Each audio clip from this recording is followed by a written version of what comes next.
बिहार में सोमवार और मंगलवार के बीच कोरोना के 6 नए केस मिले। दरभंगा, गोपालगंज, मधेपुरा, मुजफ्फरनगर और वहीं मुजफ्फरपुर, सुपौल और वेस्ट चंपारण से सिर्फ एक एक नए मरीज मिले और वहीं अन्य जिलों समेत पटना में एक भी मामला सामने नहीं आया।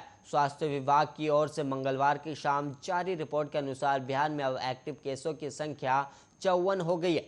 अगर ऐसे कुछ दिनों तक चलता रहा तो बहुत जल्द बिहार से कोरोना वायरस से मुक्त हो जाएगा। और मंगलवार को स्वास्थ्य विभाग की ओर से जारी रिपोर्ट के अनुसार कुल 1,29,698 लोगों की कोरोना वायरस की जांच की गई है और वहीं बिहार में अब तक 7,16,054 मरीजों की ठीक भी हुए हैं। और वहीं आपको बता दें कि बीते कई दिनों से बिहार में मिल रहे कोरोना के मरीजों की संख्या 10 के अंदर सिमट गई है, जो कि राहत देने वाली बात है। और वहीं मंगलवार को राज्य में किसी भी जिले से कोविड से मृत्यु की कोई सूचना नहीं मिली। और वहीं आपको बता दें कि बिहार सरकार ने साल दिसंबर तक 6 करोड़ लोगों के टीकाकरण का लक्ष्य निर्धारित किया है और 6 करोड़ डोज 6 महीने के मिशन पर जोर शोर से सरकार लगी है।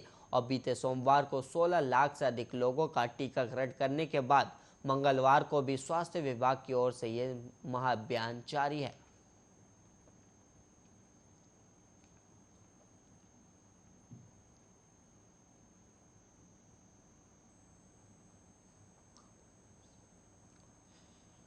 उत्तर प्रदेश में होने वाले आगामी विधानसभा चुनाव की तैयारी में कांग्रेस जोर शोर से जुटी हुई है। विधानसभा चुनाव में कांग्रेस की नैया पार लगाने की जिम्मेदारी पार्टी महासचिव प्रियंका गांधी के कंधों पर है और चुनाव को लेकर प्रियंका लगातार यूपी का दौरा कर बैठकें कर रही हैं और चुनावी तैयारियों को और तेज करने के लिए प्रियंका गांधी राजधानी लखनऊ का दौरा करने वाली हैं। और प्रियंका गांधी आगामी 10 और 11 सितंबर को लखनऊ का दौरा करेंगे और इस दौरान वो उत्तर प्रदेश विधानसभा चुनाव की तैयारियों को लेकर कई बैठकें करेंगी। प्रियंका चुनाव की रणनीति पर चर्चा करने के लिए पार्टी की राज्य चुनाव समिति और सलाहकार समिति के साथ बैठक करेंगी। कांग्रेस की उत्तर प्रदेश प्रभारी प्रियंका अपने 2 दिवसीय लखनऊ प्रवास के दौरान चुनावी रणनीति, संगठन की स्थिति, संभावित उम्मीदवारों के नामों और कई अन्य मुद्दों पर वरिष्ठ नेताओं के साथ चर्चा करेंगे। और इसके अलावा आपको बता दें कि उत्तर प्रदेश में अगले साल फरवरी मार्च में विधानसभा चुनाव होना है।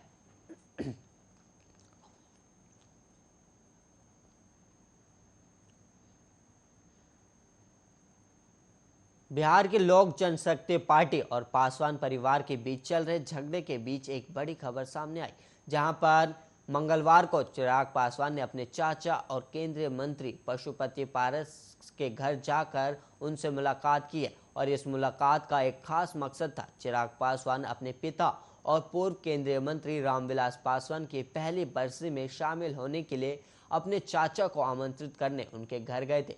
और 12 सितंबर को पटना में रामविलास पासवान की पहली बरसी आयोजित की जाएगी। और वहीं एलजेपी में फूट के बाद चिराग पासवान और चाचा पशुपति पारस के बीच ये पहली मुलाकात है। और पार्टी में टूट के अगले दिन जब चिराग पासवान पारस के घर पहुंचे थे तो दोनों की मुलाकात नहीं हो सकी थी। और सूत्रों के मुताबिक पारस के घर पहुंचकर चिराग पासवान ने अपने चाचा के पैर छुए और निमंत्रण पत्र सौंपा। और चिराग पासवान के नाम से छपे इस निमंत्रण पत्र में पशुपति पारस और उनके पुत्र यश राज के साथ साथ सांसद प्रिंस राज और उनके भाई का भी नाम लिखा है। पशुपति पारस के करीबियों का कहना है कि उनके 12 सितंबर के आयोजन में शामिल होने की संभावना है।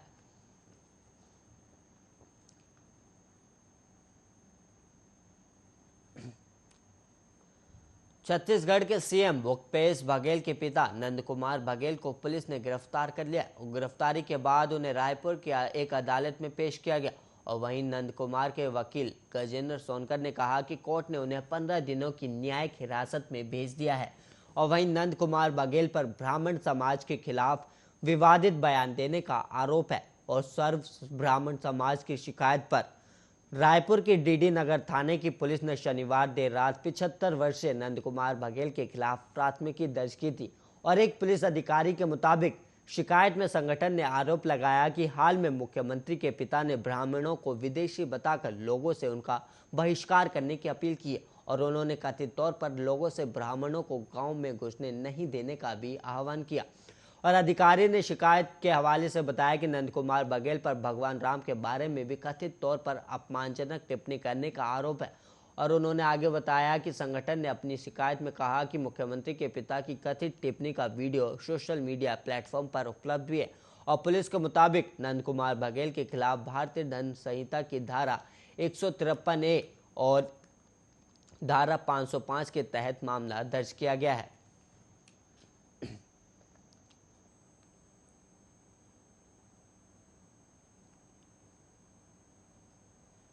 कोरोना की दूसरी लहर का कहर धीरे धीरे कम हो रहा है। हालांकि तीसरी लहर की आशंका के बीच कई राज्यों में एहतियात बरती जा रही है और वहीं साथ ही ज्यादातर राज्यों में स्कूलों और कॉलेजों को दोबारा खोला जा चुका है, तो कुछ राज्यों में इसे खोले जाने की तैयारी की जा रही है।